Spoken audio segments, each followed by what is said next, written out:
E aí, pessoal? Muito bem-vindos ao canal das Minhas Palavras. Vamos analisar esse corte hoje com muito bom senso e que Deus nos abençoe.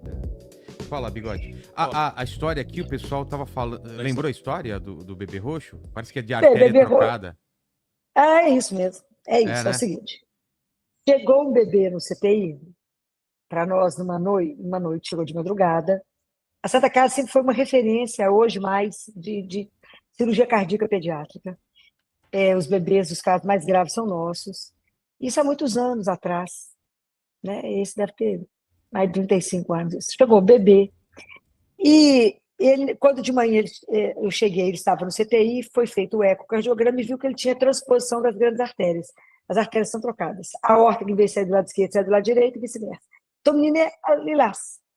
E isso, graças ao nosso ministro, que foi ex-ministro da nossa saúde, Adip Jatene, ele que fez a técnica que o mundo inteiro hoje faz, né? Que se chama cirurgia de Jatene. É né? mesmo? Um brasileiro. É um brasileiro. Essa técnica é tão excelente que os meninos vivem, ficam curados mesmo, a vida é normal, é espetacular.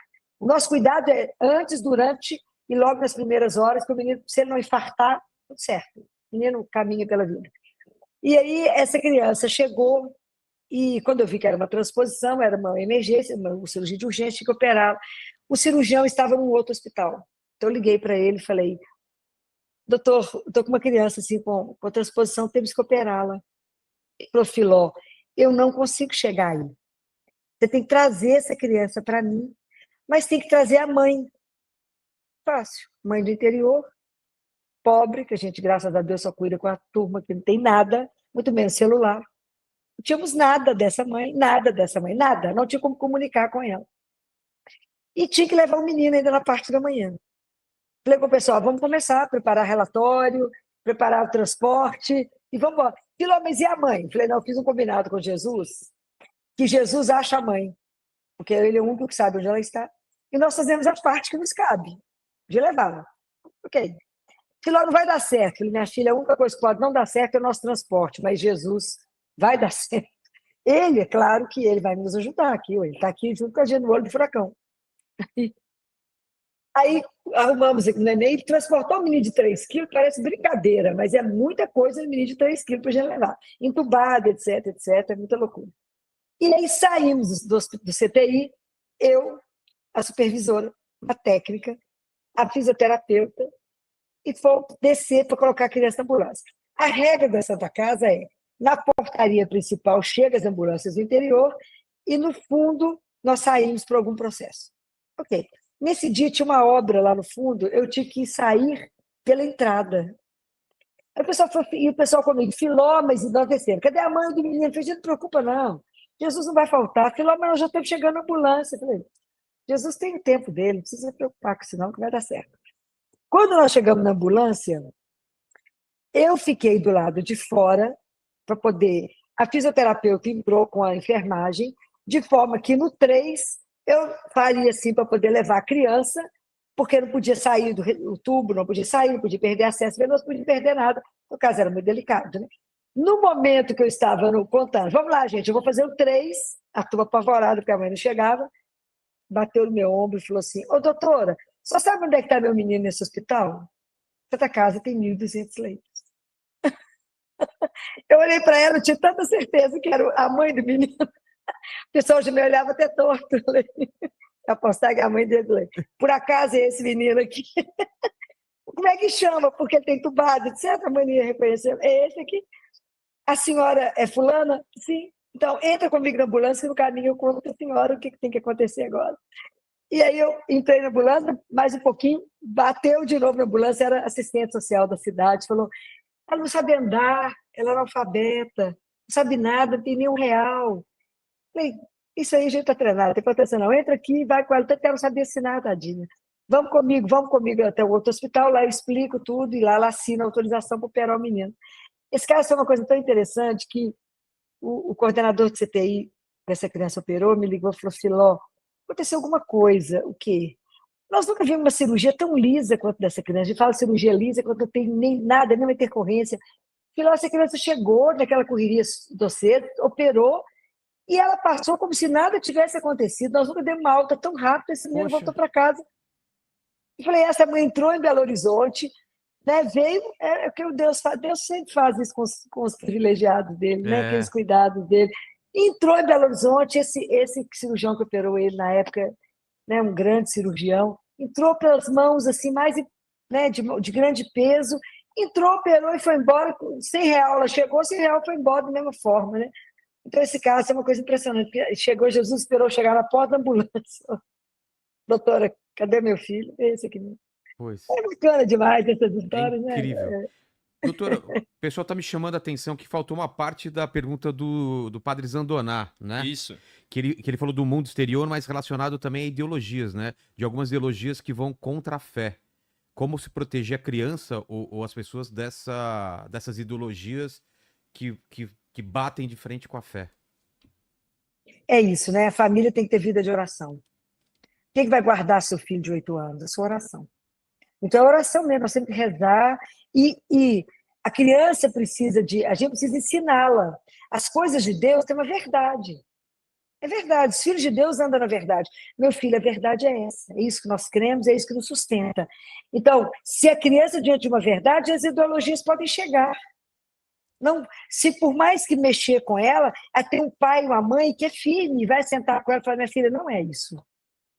E isso, os pais que eu tive aqui diante de algumas coisas, adolescente conseguiu caminhar, mas pela presença da família. E oração, Vilela, não tem nada que possa, né, sustentar mais. A família precisa estar junto em oração. A criança precisa crescer vendo isso e vivendo isso, né? A graça de Deus é que nos guarda, né? Pois é. Fala, Bigoda, perguntas. Ó, tem a próxima pergunta aqui do José Solange. Ele falou assim: eu não cresci com meu pai. Será que uma falta de experiência paterna vai influenciar na forma da criação dos meus filhos? Não, eu acho que ele pode ser um pai melhor. Geralmente é assim. Ele pode desenvolver com esses meninos uma coisa extraordinária que ele gostaria de ter vivido. Eu tenho certeza que ele vai ser um pai que vai ficar perto desses meninos, participar de tudo, nunca vai deixar ninguém ensinar o menino a andar de bicicleta. Tenho certeza que a pipa, ele que vai ensinar o menino como que se solta uma pipa. Eu acho que carrinho de rolimã, quem vai fazer é ele. Então, eu acho que ele vai estar muito mais perto do filho dele. Há histórias que não chocam apenas pelo que aconteceu, mas pelo que revelam sobre nós. A história da doutora Filó e do bebê roxo não é apenas um caso isolado, nem um episódio curioso da internet. Ela se transforma rapidamente em símbolo. Um símbolo de um tempo em que a ciência, a política, a fé, o medo e a vaidade se misturam de forma confusa e perigosa. Doutora Filó surge como uma figura improvável, uma médica do interior, distante dos grandes centros de poder, que passa a ser associada a um tratamento alternativo em meio a uma crise sanitária global. O chamado bebê roxo vira mais do que um medicamento ou substância, vira bandeira, esperança, polêmica e, para alguns, heresia científica. Mas é aqui que o debate começa a ficar raso, porque muita gente prefere reduzir tudo a caricaturas. Para uns, Dora Filó é uma heroína perseguida. Para outros, uma charlatã irresponsável. E a verdade raramente mora nos extremos. O que incomoda não é apenas o tratamento em si, mas o contexto. Um país em pânico, pessoas desesperadas, instituições fragilizadas. E nesse cenário, qualquer promessa vira salvação, qualquer alternativa vira fé. O bebê roxo, independentemente de sua eficácia real, passa a ocupar um lugar que não deveria, o lugar de resposta absoluta. E quando algo ocupa esse lugar sem o devido rigor, o conflito é inevitável.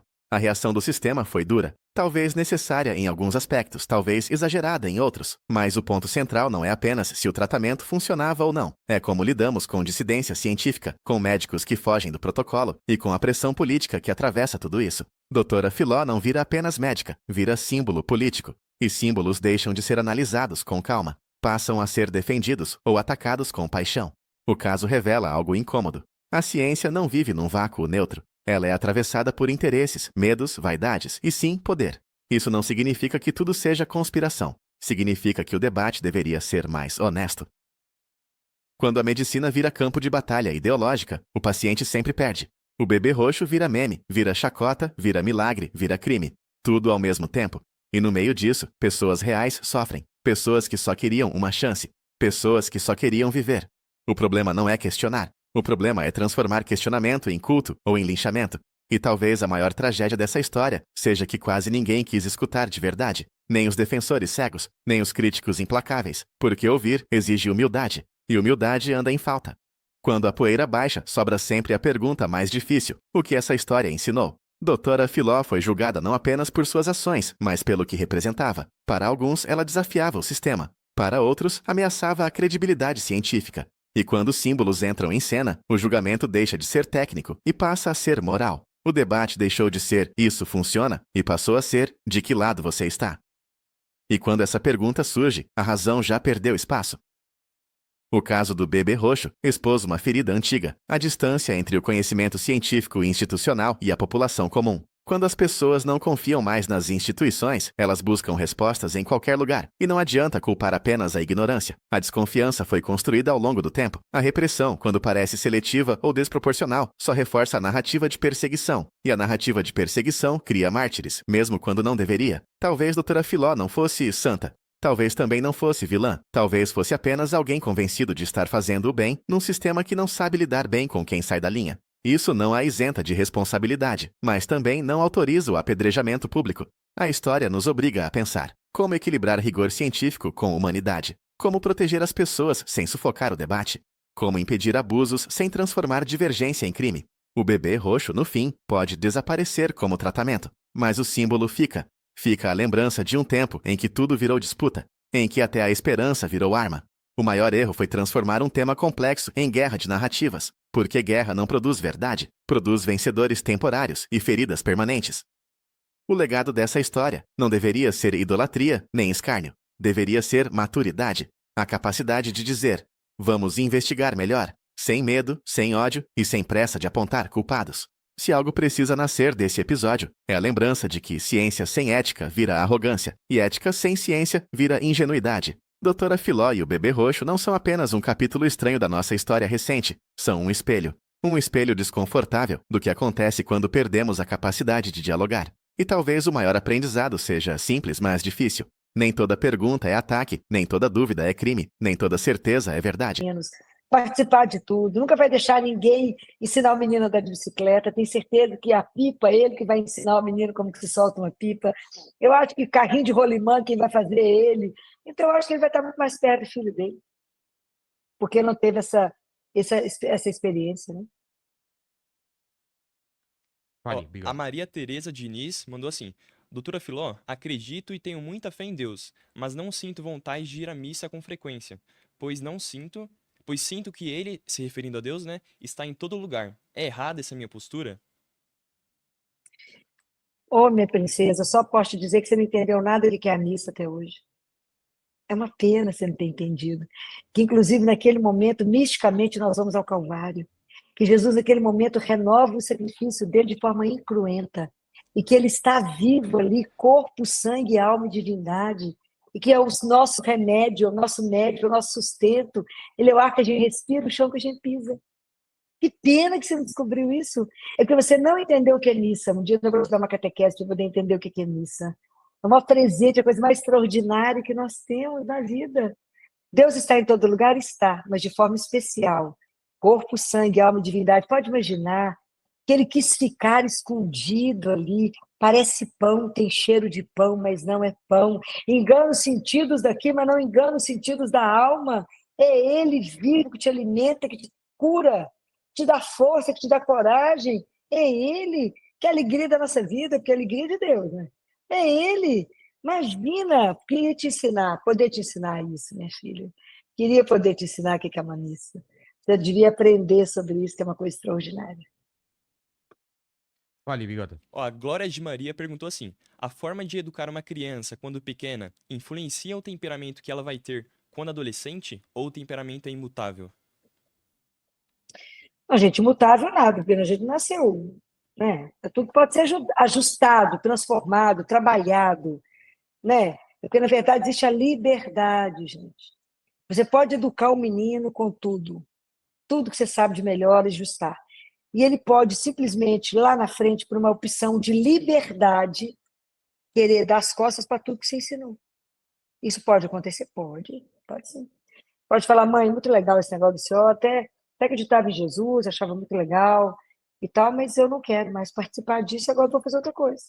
É uma opção. Difícil demais, dói demais, mas por que que a gente tem que respeitar isso? Porque Deus nos criou e nos deu uma coisa extraordinária de quem ama. Ele nos deu a liberdade, inclusive, de falar, não precisa ser. Como é que nós não vamos impedir alguém disso? Imagina. Nós podemos orientar, cuidar, rezar, mas impedir, nunca. Né? Mas No fim, toda grande polêmica revela menos sobre o objeto em debate e mais sobre a sociedade que discute. A história da doutora Filó e do bebê roxo não será lembrada apenas pelos detalhes técnicos, mas pelo clima que a cercou. Um clima de desconfiança, radicalização e pressa por julgamentos definitivos. Vivemos um tempo em que a complexidade incomoda. As pessoas querem respostas simples para problemas difíceis. Querem vilões claros e heróis incontestáveis. Mas a realidade raramente oferece isso. Casos como esse exigem maturidade coletiva. A capacidade de dizer, ainda estamos avaliando, precisamos de mais dados, existem riscos e limites. Essas frases são honestas, mas pouco atraentes para redes sociais. O aprendizado que fica é profundo. Sem educação científica básica, qualquer debate técnico vira disputa ideológica. E quando tudo vira ideologia, perde-se o foco no que realmente importa, o bem comum. Também fica claro que a exposição pública de profissionais da saúde precisa ser tratada com cuidado. Críticas são legítimas, investigações são necessárias. Mas o linchamento simbólico não melhora processos, apenas gera medo e silêncio. Se queremos um ambiente em que novas ideias sejam testadas com responsabilidade, precisamos garantir que o erro não seja automaticamente tratado como crime moral. Caso contrário, só sobreviverá quem nunca ousa. O legado desse episódio deveria ser o fortalecimento do diálogo entre ciência, sociedade e instituições, mais clareza, mais prestação de contas, menos espetacularização. A doutora Filó e o bebê roxo deixam uma lição incômoda, mas valiosa. Não existe saúde pública sem confiança, não existe ciência sem ética, e não existe ética sem humanidade. Talvez o maior avanço não esteja em uma substância específica, mas na forma como aprendemos a discutir, discordar e decidir juntos. Se essa história servir para amadurecer o debate, ela não terá sido em vão. Ao observar a história da doutora Filó e do bebê roxo com mais distância, fica claro que o centro da questão não é apenas médica. É social, comunicacional e institucional. Vivemos uma era em que a informação circula mais rápido do que a capacidade de verificação. E quando isso acontece, a opinião pública passa a funcionar como tribunal. Um tribunal sem rito, sem contraditório e sem tempo para análise. Nesse cenário, figuras como a doutora Filó acabam ocupando um espaço perigoso, o espaço entre a autoridade técnica e o carisma popular. Quando isso ocorre, qualquer decisão, certa ou errada, passa a ser amplificada de forma desproporcional. O bebê roxo, enquanto tema, foi engolido por narrativas. Para alguns, virou símbolo de inovação sufocada. Para outros, exemplo de risco institucional. Poucos se dedicaram a compreender os processos, os estudos, os limites e as responsabilidades envolvidas. E isso revela um problema maior: a dificuldade do público em diferenciar ciência em desenvolvimento de ciência consolidada. Nem tudo que é estudado pode ser aplicado de imediato. E nem tudo que ainda não foi validado é, automaticamente, inútil ou mal-intencionado. O debate saudável exige tempo. Mas o tempo não performa bem no algoritmo.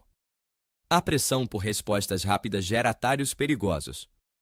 Especialmente quando temas técnicos são transformados em bandeiras emocionais. Nesse contexto, o médico deixa de ser profissional e passa a ser personagem. E personagens raramente recebem tratamento justo. Também é importante reconhecer que instituições científicas falham na comunicação. Muitas vezes falam apenas entre si, usando uma linguagem distante da população. Esse vácuo comunicacional abre espaço para interpretações simplistas e conflitos desnecessários. A história da doutora Filó expõe esse ruído. Um ruído entre quem pesquisa, quem regula, quem comunica e quem sofre as consequências. Não se trata de escolher um lado. Trata-se de compreender que confiança pública é construída com transparência, não com silêncio nem com repressão simbólica. Quando o debate vira disputa de poder, a ciência perde sua função principal, servir a vida com responsabilidade. Pode falar. A Isabela Goulart perguntou assim: qual santo ou santa foi o seu primeiro amigo, doutora? E como a senhora programa a sua vida de estudos? Seu conhecimento, tanto profissional quanto espiritual, é muito admirável. Gente, vocês vão acreditar, não, mas eu nunca tive uma santa de eleição. Minha paixão chama Jesus. Ele é a paixão que eu tenho na vida, não tem jeito, assim, eu tenho um amor descarado por ele. Não tem lógica. Ele é o amor da minha vida, assim, descarado. Depois dele, a minha Mãe Santíssima, que é uma doçura na minha alma, uma doçura. Me ensina a ser mulher, que eu falo que ela alinha meus cabelos para um dia me levar até alguém. Então, ela me educa. Mas a paixão da minha vida, assim, o único homem que eu falo, meu marido sabe disso, que manda em mim é ele. Eu falo para ele, Jesus, eu posso correr aqui. Se o senhor falar, para, eu paro, o senhor não tem que me dar satisfação. Mas é ele, é uma paixão. Mas eu não tenho esse santo, eu até fico pensando que eu devia ter. Nossa Senhora fala, vocês têm que ter amizade com os santos, com a comunhão dos santos, que intercedem por vocês junto a Deus. Eu falei, gente, eu preciso pensar nisso, Jesus. Mas é porque tudo, quando o assunto, eu já falei com ele, né? Tem paixão como meu anjo da guarda. Agora, como é que eu programo? Não programo, porque minha vida de médico, não tem jeito de ser programado, não. Eu entro no hospital de manhã e só Deus sabe o que vai acontecer. E aqui no meu consultório à tarde, que é uma loucura também, não tem horário. Então, eu aproveito muito meu tempo, assim. Eu ando sempre com um livro, estou sempre com um livro perto de mim. Final de semana, eu tenho combinado com Jesus mesmo, ele me deu uma graça mesmo. Eu tenho uma velocidade de leitura muito grande e uma memória. Mas todos os dias, quando eu comungo, eu entrego para ele a minha memória. Eu falo, recebe a minha memória, a minha liberdade, a minha vontade. Eu te entrego tudo isso que é meu, que aliás, o Senhor que me deu, eu estou devolvendo. Então, eu entrego isso todo dia para ele. Eu falo, guarda isso, guarda isso. E fico atento a aprender tudo, assim. Dentro da medicina também, tem que aprender de uma forma, né? Claro que eu já estou mais velha na profissão, mas continuo estudando, claro. Não tem jeito de parar, né? Mas é uma forma que a gente vai aprendendo diferente, né? Pois é. Mas entristeço se eu não contei qual que é meu santo, né? Mas realmente não tem. Doutora Rosilima Gonçalves perguntou, pediu para a senhora contar a história do Rosário no quarto do internato com as colegas. É o seguinte, quando eu cresci aprendendo a rezar o terço, né?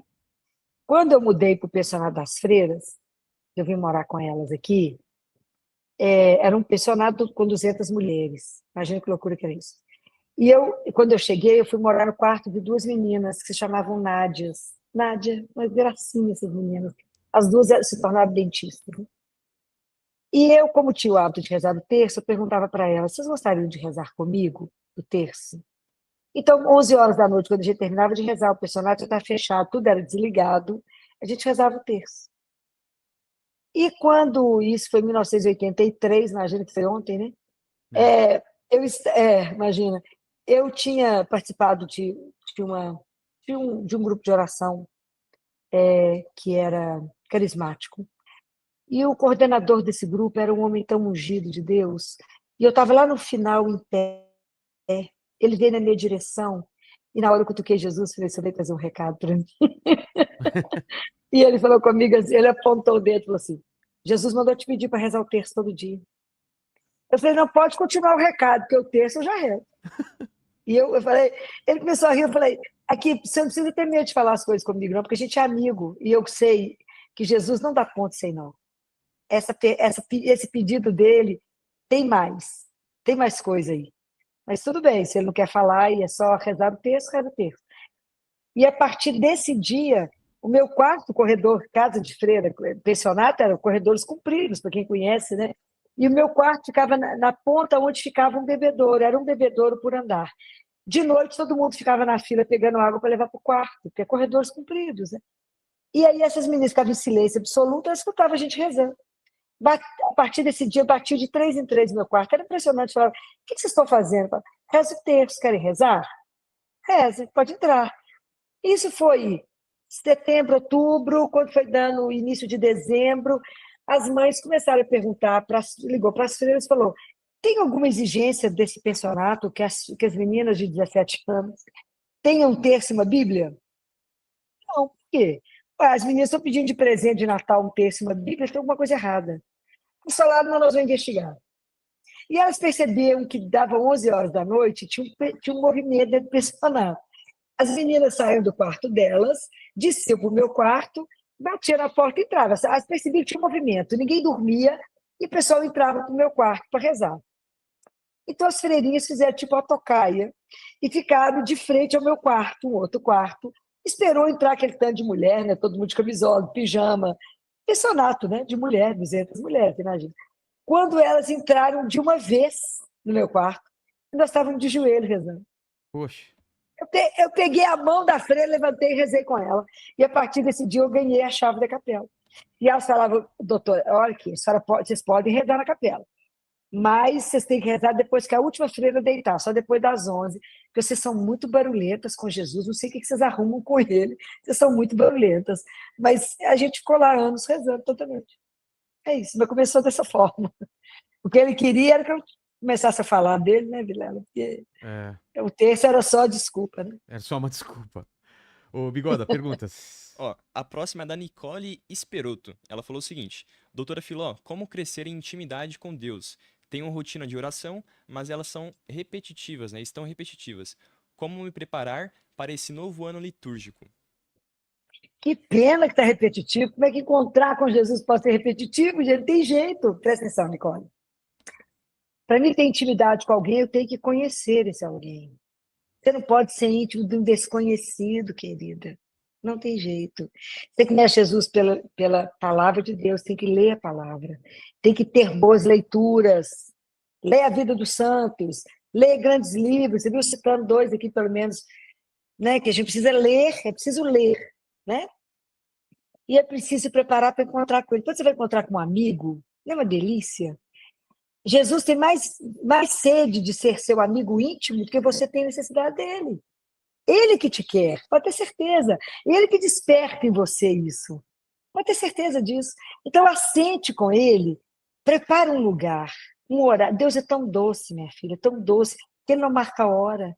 Ele não expede a roupa que você vai ter. Ele permite que você escolha. Então, assenta com ele no local, no horário que você escolheu, no horário que é bom para você. E se realmente silencie, converse com ele. De preferência, vá ao Santíssimo, onde ele está vivo. Conversa com ele como se conversa com um amigo. Ele tem que ser seu amigo. Você não pode ter cerimônia diante dele, apesar dele ser o Altíssimo, apesar dele ser... Eis que é tão extraordinário, né? Existe uma distância, porque ele é o Criador, nós somos criatura, mas tem algo que nos une, que é o amor. Pode chegar lá e falar, não, que saudade eu estava de você. Eu falo com ele, menino, está com saudade de você?